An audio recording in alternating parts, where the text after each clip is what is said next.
말씀의 제목으로 우리에게 주시는 하나님의 은혜를 우리가 생각하려고 합니다. 마태복음 14장에는 예수님이 어떠한 분이신가, 여러분들은 잘 아시겠습니다만 예수님이 어떠한 분인가를 잘 아시겠습니다만 이때 사람들은 예수님이 어떠한 분인가를 잘 몰랐습니다. 그러기에 예수님은 자신이 어떠한 분인 존재인가라고 하는 것을 알려주는 데에 상당히 많은 시간들을 할애하고 주력하셨던 것 같습니다. 그래서 마태복음 14장에는 두 사건을 통하여서 예수님이 어떠한 분이신가를 소개하고 있습니다. 그 사건은 떡 5개와 물고기 2마리로 5,000명을 먹이신 우리가 잘 아는 오병이어의 사건이고, 또 하나는 오늘 우리가 생각할 예수님이 바다 위를 걸어서 제자들에게 오신 사건입니다. 이것은 33절의 내용처럼 예수님이 하나님의 아들이시다라고 하는 것을 보여주는 아주 중요한 사건이요 내용이라고 할 수 있습니다.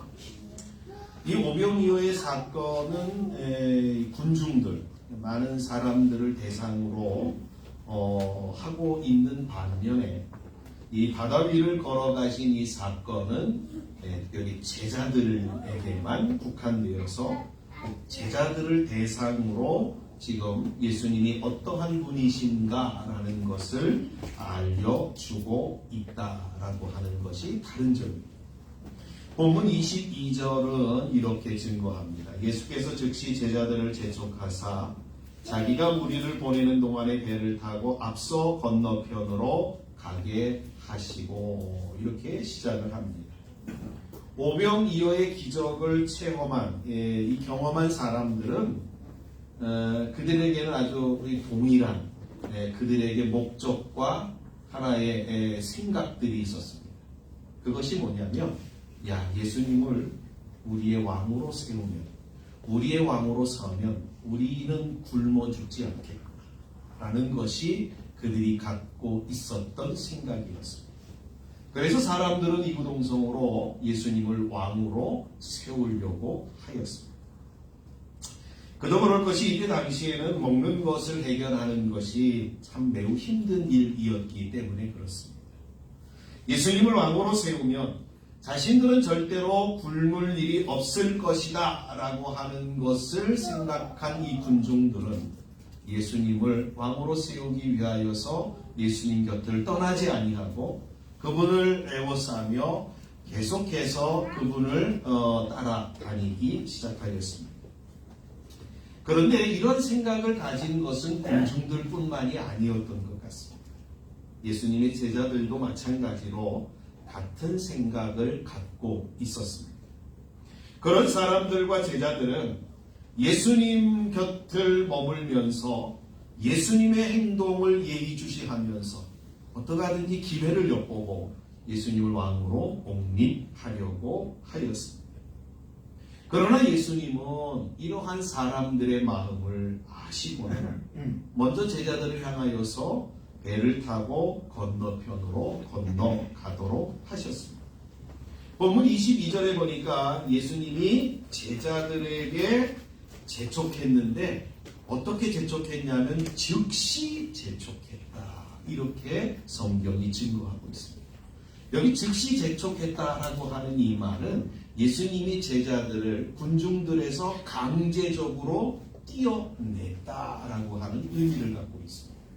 그러니까 제자들 또한 군중들과 같이 한 생각, 한 마음을 갖는 것을 예수님이 멈추도록 하기 위해서 제자들을 군중들 속에서 띄어내신 것, 그리고 배를 타고 건너편으로 가도록 하셨습니다. 그리고는 이 사람들을 보내시고는 자신은 기도하러 산으로 올라가셨습니다. 이처럼 사람들의 모습에 동요되지 않으셨던 것은 예수님 자신이 오신 목적은 정치적인 예수로 오신 것이 아니고 메시아, 즉 구원자 예수로 오셨기 때문에 자신을 정치적으로 옹립하려는 사람들을 흩으셨던 것이었습니다. 기도하러 산에 올라가신 예수님이 제자들에게 나타나신 시간을 25절에서는 밤 사경이라고 증거하고 있습니다. 여기 밤 사경은 새벽 3시에서 6시 사이를 가리키는 날입니다.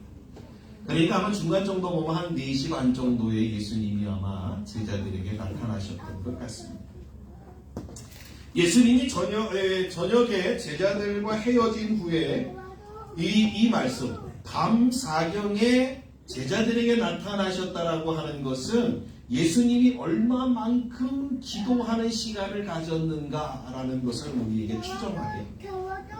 그럼 보통 오늘 우리 지금 요새로 보면 보통 해질 정도 되면 우리가 몇 시 정도 보냐면 한 8시 정도 이렇게 가진다라고 한다면 8시에서 새벽 4시까지 제자들에게 올 때까지 예수님이 8시에서부터 새벽 4시까지 무려 8시간을 기도하셨다라고 하는 것을 우리가 알 수 있습니다.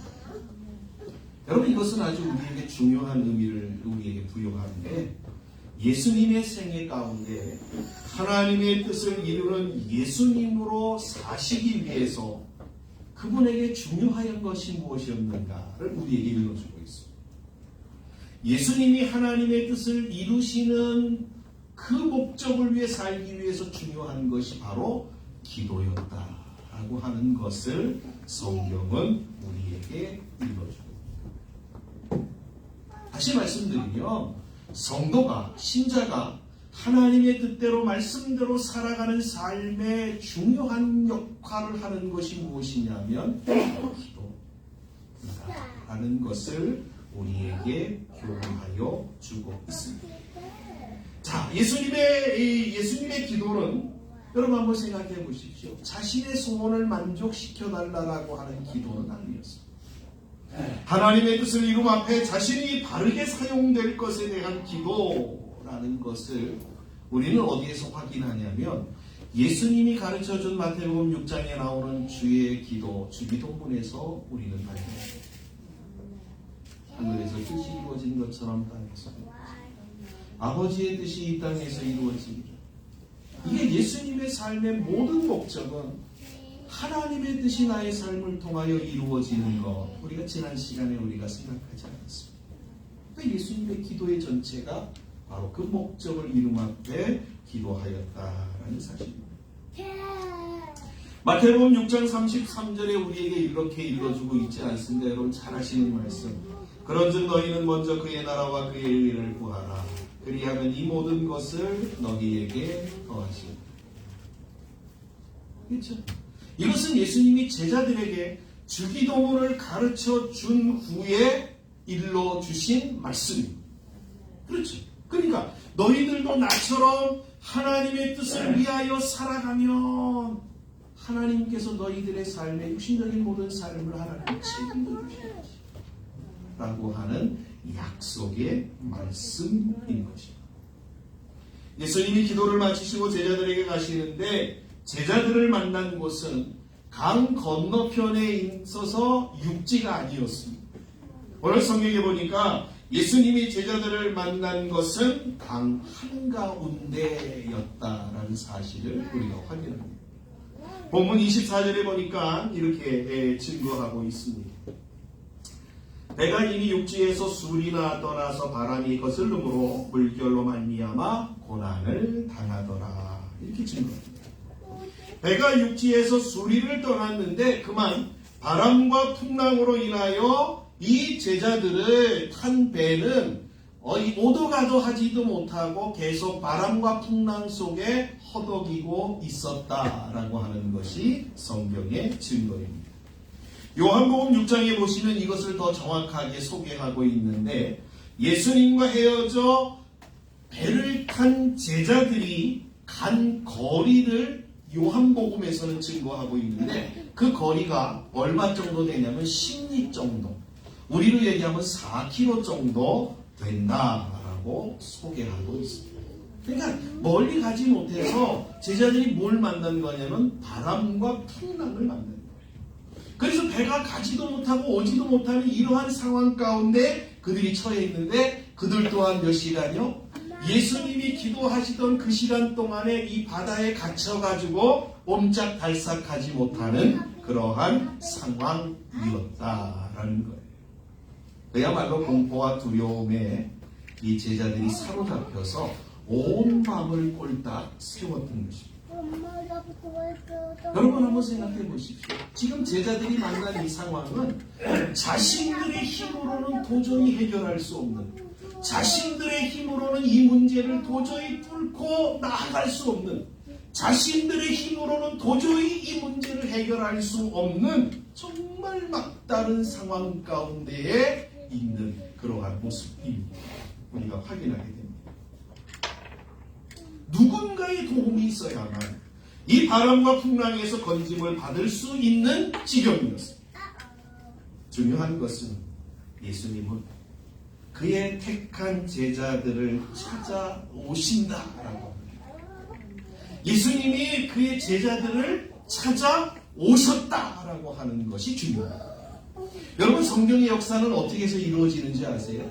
우리가 예수님을 찾아감으로 이루어지지 않습니다. 성경의 모든 역사는 예수님이 우리를 찾아오심으로부터 시작되어집니다. 예수님이 그의 제자들을 찾아가셔서 부르심으로 제자들이 시작되어집니다. 예수님이 우리를 구원하심 또한 우리를 찾아오심으로, 우리를 부르심으로 구원이 이루어지고 또 완성되어집니다. 그러니까 예수님이 그의 제자들을 찾아가셨다라고 하는 것을 통해서 우리는 뭘 배우냐면 하나님의 택한 모든 사람들을 예수님은 반드시 찾아오신다라는 것을 우리가 배우게 됩니다. 여러분, 예수님이 찾아오시는 이유가 어디에 있습니까? 예수님이 왜 우리를 찾아오실까요? 우리를 찾아오시는 이유는 우리가 당하고 있는 인생의 모든 문제와 특히 고통의 문제에서 우리를 해방시켜 주시기 위해서인 것입니다.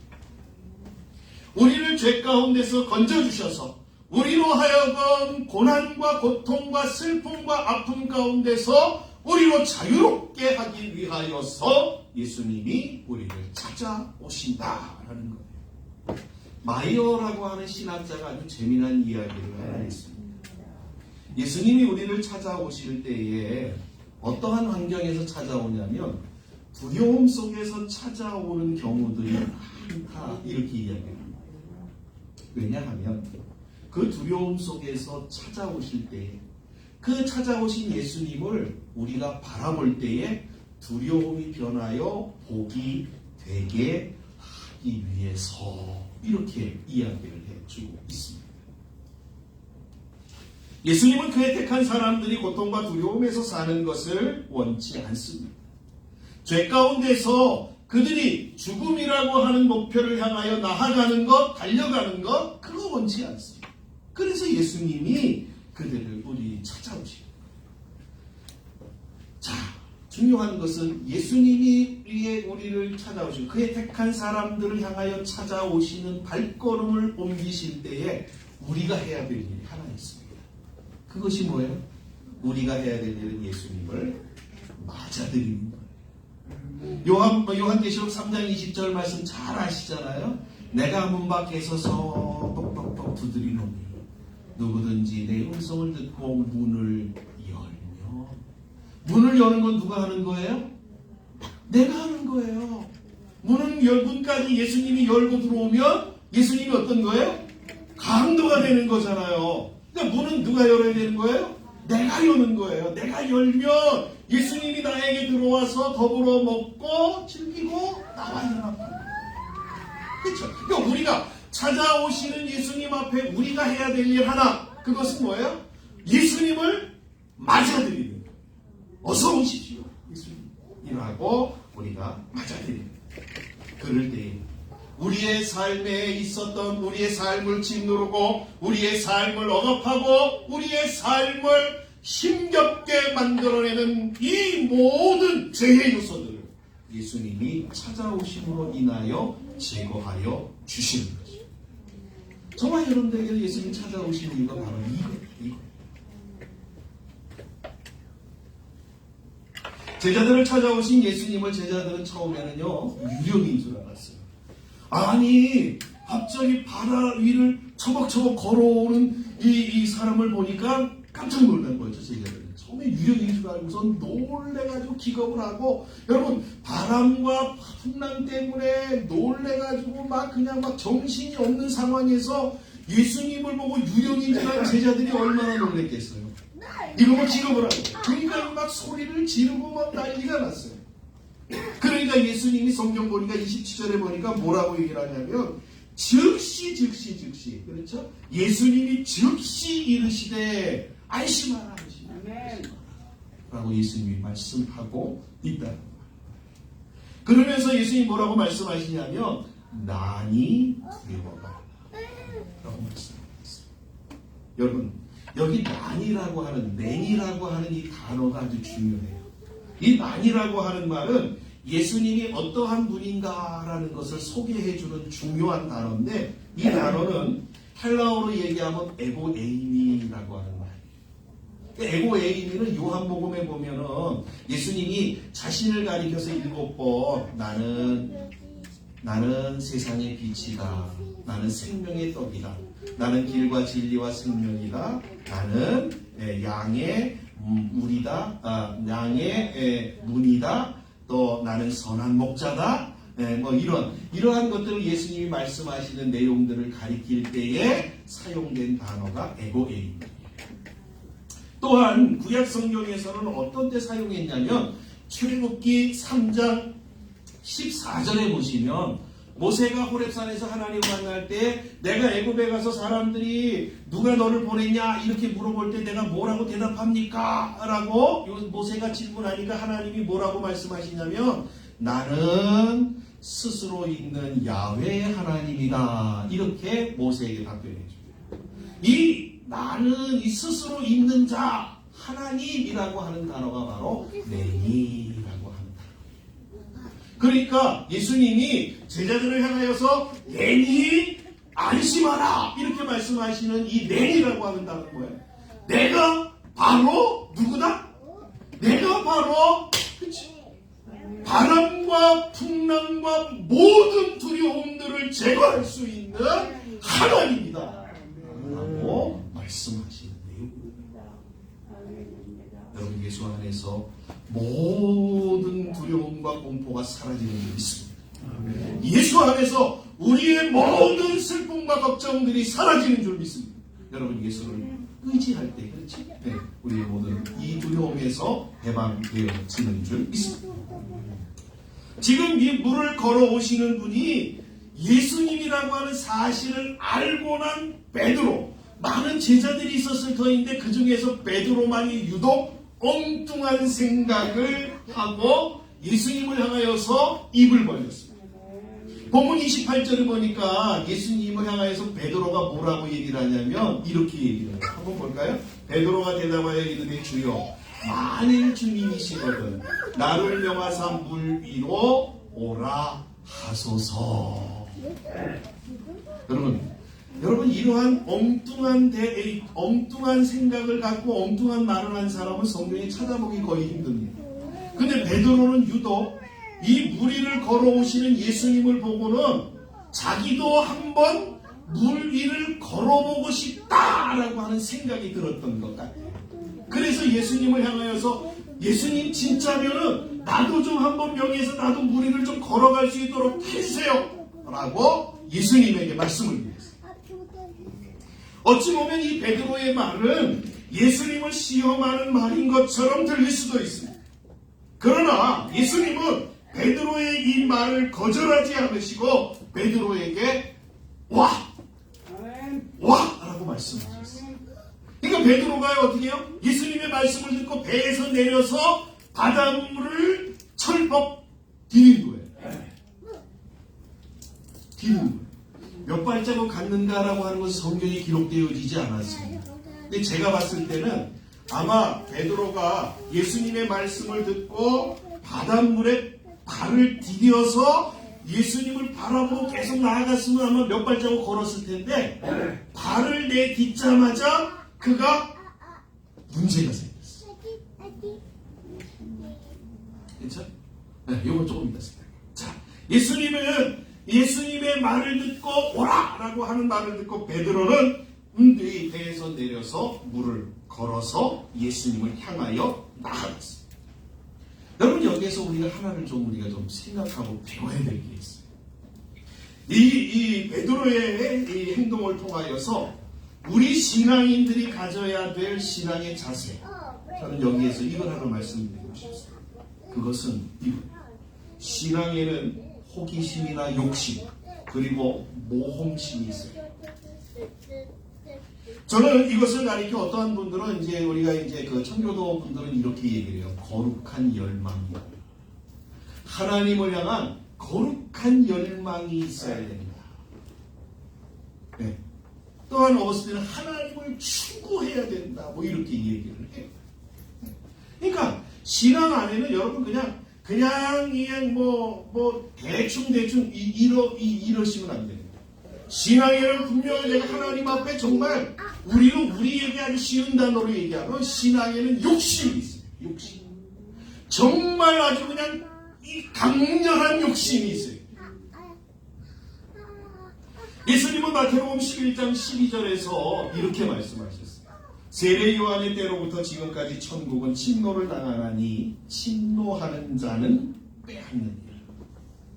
이 말씀은 강한 열망을 가지고 하나님의 나라를 사모하고 그 나라의 복을 얻기 위하여 열심히 힘쓰고 애쓰는 사람들에게 천국이 주어진다라는 말씀입니다. 성경은 하나님을 사모하는 영혼을 만족시켜 주신다 이렇게 말씀하고 있지 않습니다. 그러니까 내가 얼만큼 내가 사모하느냐, 얼만큼 열망하느냐, 얼만큼 욕심을 내느냐, 영적인 욕심을 내느냐, 이게 아주 중요하다. 우리에게 이뤄주고 있다는 거예요. 그러기에 신자들의 신앙 자세는 다 내가 살아도 얼마나 살아 대충 이 정도 살면 됐지 이렇게 안주하고 만족하고 이제는 됐다라고 하는 신앙의 자세는 옳은 자세가 아닙니다. 여러분, 제가 늘 말씀드리는 거 있잖아요. 여러분, 지금까지 70평생, 80평생, 90평생 살아오면서 지금까지 하나님으로부터 경험했던 은혜보다도요, 하나님이 앞으로 우리에게 주실 은혜들이 훨씬 더 많아요. 여러분들 하나님의 은혜를 경험한 것은요, 마치 우물 안에서 개구리가 하늘 쳐다보면서 하늘이 매우 높다, 하늘이 너무 넓다, 요 정도 경험한 것밖에 안 돼요. 그러니까 하나님이 앞으로 우리에게 주실 은혜들이 너무너무 많아요. 그러니까 여러분들이, 저와 여러분들이 우리가 신앙생활하면서 가져야 될 자세가 뭐냐면, 하나님 이렇게 많은 은혜가 하나님에게 있는데 그 하나님이 가지고 있는 은혜들을 내게도 주시옵소서. 강한 열망들이 우리에게 있어요. 여러분, 이러한 사실을 기억하고 열심을 내는 분들이 계시기를 주님의 이름으로 간절히 축원합니다. 이러한 열심을 가질 때에 우리의 신앙 안에서 호기심이나 모험심이 열망이 생기는 거예요. 베드로처럼 나도 물 위를, 예수님처럼 나도 물 위를 걸을 수 있었으면 좋겠다. 나도 물 위를 걸어갔으면 좋겠다. 이러한 열망이 있어요. 하나님은 죽은 자도 살리시는데 나 같은 병 정도는 능히 고칠 수 있지 않냐? 내 병 좀 고쳐주시오. 강한 열망이 우리에 있어요. 하나님은 만물의 주인이시라고 하는데 나에게 복을 주셔서 하나님을 증거하고 살아갈 수 있도록 하나님 하실 수 있지 않습니까? 하나님 나에게 복을 주십시오. 내가 그래서 마음껏 하나님을 자랑할 수 있도록 하나님 역사해 주세요. 여러분, 이런 강한 열망들이, 소망들이 우리 가운데 있어요. 욕심이 있어요. 여러분, 이러한 욕심과 이러한 거룩한 열망들을 여러분이 갖고 여러분 살아가시기를 주님의 이름으로 간절히 축복합니다. 이러한 질문들은 여러분 어떠한 곳에 어떤 때에 만들어지는 줄 아세요? 하나님의 말씀을 내가 하나님의 말씀으로 믿고 그 말씀을 묵상할 때에 이러한 열망들이 우리 가운데 있습니다. 기도하며 하나님을 의지하고 나의 삶을 하나님 앞에 내려놓을 때에 이러한 열망들이 우리 가운데 생깁니다. 오늘 이 말씀을 듣는 우리 성도님들에게 이러한 열망이 있기를 주의 이름으로 축복합니다. 그래서 그러한 소원을 갖고 하나님 앞에서 열심을 내보십시오. 우리의 믿음의 대상인 예수님은 살아계신 하나님, 죽은 신이 아니라 살아있는 하나님입니다. 그러기에 우리의 소리를 들으시고 우리에게 분명하게 반드시 응답해 주십니다. 우리의 열망을 외면하지 않으시나 무리를 걷게 해달라는 베드로의 말에 응답하신처럼 말입니다. 단지 간과하지 말아야 될 것이 하나가 있어요. 우리가 이러한 열망들을 가질 때 간과하지 말아야 되는 것 하나가 있는데 그것이 뭐냐면 하나님이 우리에게 응답하시는 것은 우리의 뜻대로나 우리가 원하는 것들이 아니라 하나님이 원하고 하나님이 기뻐하시는 뜻대로 응답되어진다. 왜요? 우리는 근시안적이잖아요. 우리는 한 치 앞밖에 못 내다봐요. 그러나 하나님은 우리의 인생의 전체를 보시는 거예요. 그래서 하나님은 우리에게 근시안적으로 당장만 유익하게 하시는 분이 아니라 영원까지 유익하게 하시는 차원에서 우리에게 역사하시고 응답하시고 우리에게 인도하시는 하나님이시기 때문이에요. 우리가 하나님의 능력이나 기적을 체험하는 첫 번째 방법은 여러분 이거예요. 강한 열망을 갖고 그것을 하나님 앞에 구합니다.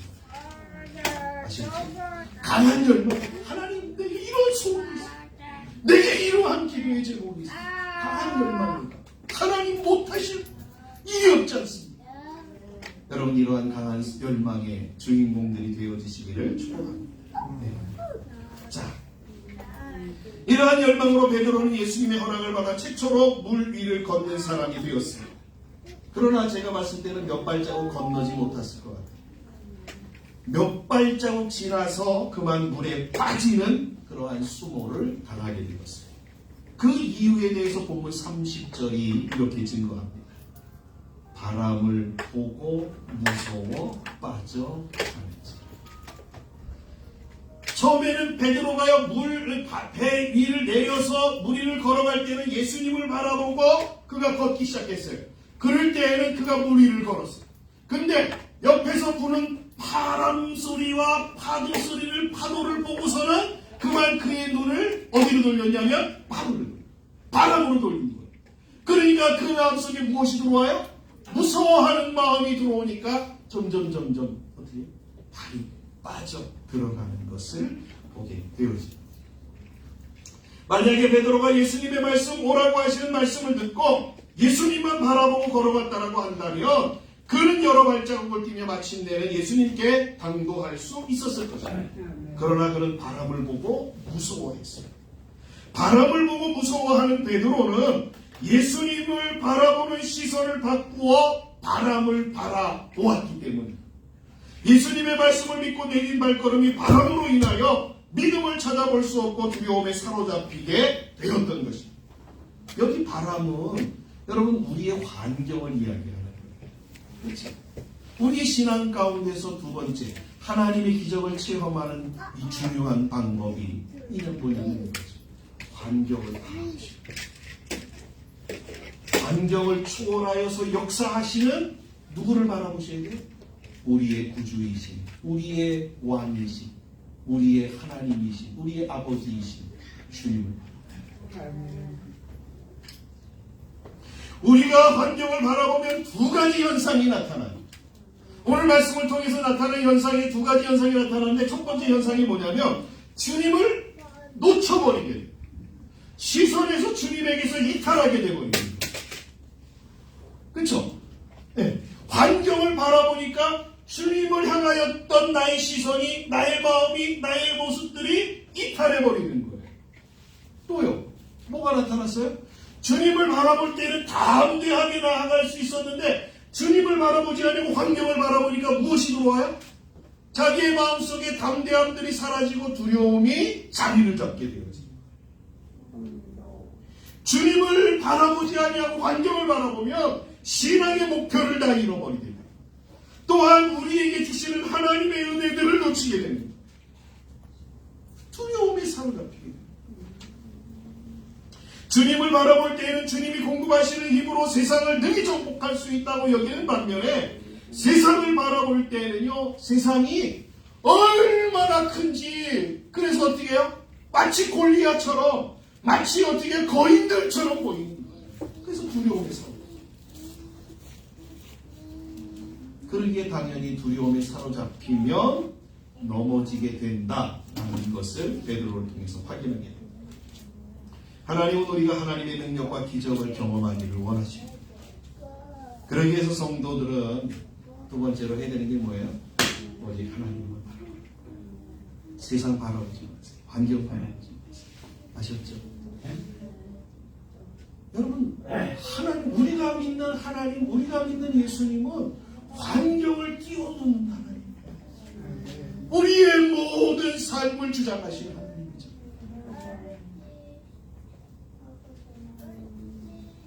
그러나 때로는 우리 삶 속에서 환경이나 또 상황이 보일 때가 훨씬 더 많은 것은 분명한 것 같아요. 그렇죠?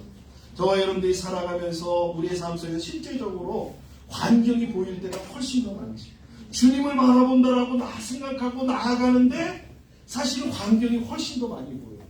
사실은 모든 그런 상황들이 훨씬 더 많이 보여요. 그러나 하나님을 믿는 우리 신자들은 어떻게 해야 되냐면 이러한 상황 가운데서 우리는 끊임없이 계속해서 주님을 바라보는 훈련들을 감당하죠. 환경이 찾아올 때 그래도 이 환경 가운데서 주님은 나를 사랑하시다. 나의 주님이시다. 나의 아버지이시다. 그래서 이 환경에 그대로 나를 홀로 두지 아니하고 나와 함께 하신다.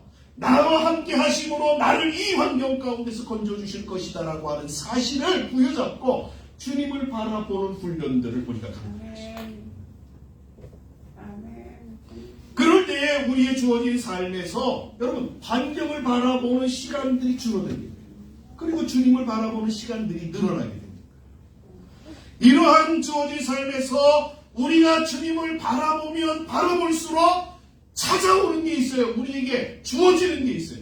그게 뭐냐면 하나님의 능력과 기적을 체험하는 일들이 우리에게 있습니다. 여러분의 삶 속에 이러한 일들이 있기를 주의 이름으로 축복합니다. 환경을 바라보고 상황을 바라보는 게 아니라 그 환경을 뛰어넘는 주님을 바라보고 계속해서 나의 삶을 주님께 의지하고 그 주님을 바라보는 훈련들을 감당해낼 때 그렇지. 하나님이 나의 삶의 주인이 되시고 왕이 되셔서 역사하시는 그 기적과 능력들을 경험하는 이러한 일들이 여러분의 삶 속에 충만하기를 주님의 이름으로 간절히 축복합니다. 자, 이 베드로가 예수님을 향하여 가다가 어떻게 해요? 물이 빠져가니까 어떻게 해요? 주님을 향해서 소리쳤어요. 주여 살려주세요. 나를 구원하소서. 그러니까 예수님이 어떻게 해요? 베드로에게 손을 내밀어서 베드로를 건져줍니다. 그러면서 보면 31절에 뭐라고 말씀하시냐면 이렇게 얘기해요. 예수께서 즉시 손을 내밀어 그를 붙잡으시며 이르시되 믿음이 작은 자여 왜 의심하느냐. 지금 예수님은 베드로를 향하여 뭐라고 말씀하시냐면 믿음이 적은 자 이렇게 얘기를 하면서 의심하느냐 이렇게 말씀하고 있습니다. 그러니까 믿음이 적다라고 하는 말은 곧 무엇하고 연관이 되어져요? 의심하는 것과 연관이 되어져요. 여러분 하나님의 말씀을 의심하는 게 믿음이 적은 그렇죠. 그 세 번째 우리가 하나님의 기적과 하나님의 능력을 체험하는 방법은 이 세 번째인 거예요. 의심하지 않는 거예요. 믿는 거예요. 믿는 거예요. 온전한 믿음으로 우리가 나아가는 거예요. 그러니까 베드로가 그러면 무엇을 의심한 거예요?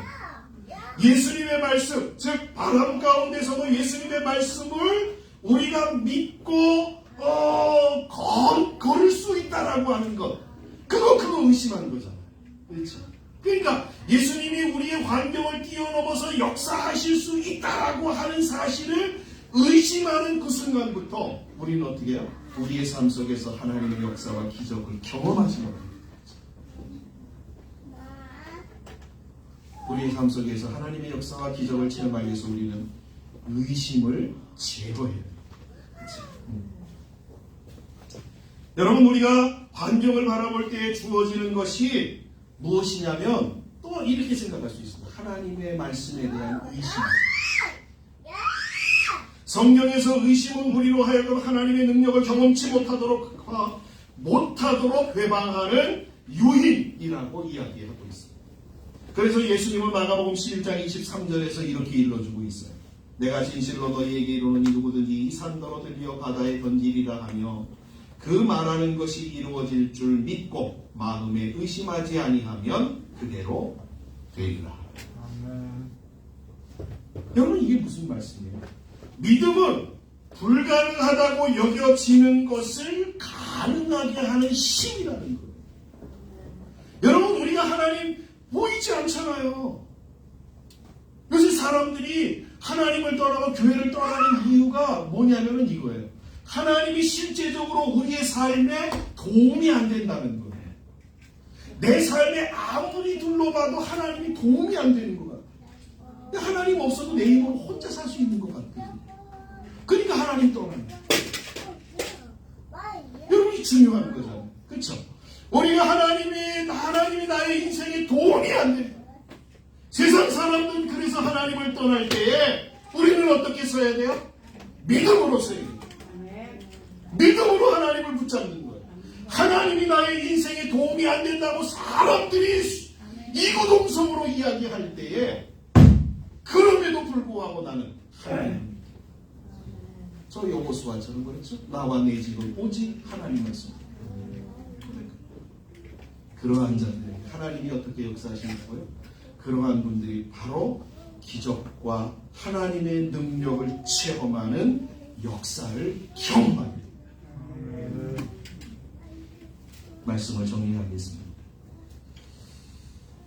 여러분, 우리가 하나님 앞에서 우리의 주어진 삶은 하나님이 우리에게 그냥 하나님이 우리를 부르신 것은 그냥 대충 그렇게 살다 대충 예수 믿고 천국에 부르도록 하나님이 우리를 부르십니다. 여러분, 기억하십시오. 하나님이 우리를 부르신 목적은 이 땅에서 하나님이 주시는 복과 능력과 영광을 경험하며 살도록 하며 하나님이 우리를 부르심의 목적이 있습니다. 또요, 하나님이 우리를 부르신 목적은 영원한 삶 속에서 하나님의 주시는 놀라운 것들을 누리며 살아가는 복을 얻도록 하기 위해서 하나님이 우리를 부르셨어요. 다시 말씀드리면 하나님은 우리가 이 땅에 살아가면서 기적과 능력을 경험하며 살아가는 삶을 살기를 원하십니다. 저와 여러분들 이 말씀을 기억하시고 여러분, 우리의 주님만을 바라보시고, 그렇죠? 환경을 바라보지 주님만을 바라보시는 분들이 되어 지시기를 주님의 이름으로 간절히 축복합니다. 주님의 말씀에 의심을 품지 아니하고 온전히 믿는 믿음의 사람들이 되어 지시기를 주님의 이름으로 간절히 축복합니다. 여러분, 그럴 때 여러분의 삶 속에서 하나님의 살아계신 기적을 체험합니다. 왜? 하나님은 우리의 기도를 들으시고 하나님은 우리의 아버지셔. 그렇죠? 우리를 사랑하시고 저와 여러분들이 이 사실을 기억하시고 하나님만 바라보시고 하나님의 말씀을 온전히 믿고 신뢰하며 주님 앞에 나아가시고 또한 강한 열망을 갖고 여러분 신앙의 욕심을 갖고 끊임없이 하나님 앞으로 나아가는 귀한 분들이 되어주셨습니다. 하나님의 역사를 경험하는 여러분의 살아있는 신앙의 사람들이 되어주시기를 주님의 이름으로 간절히 축복합니다. 기도하겠습니다. 하나님 감사합니다.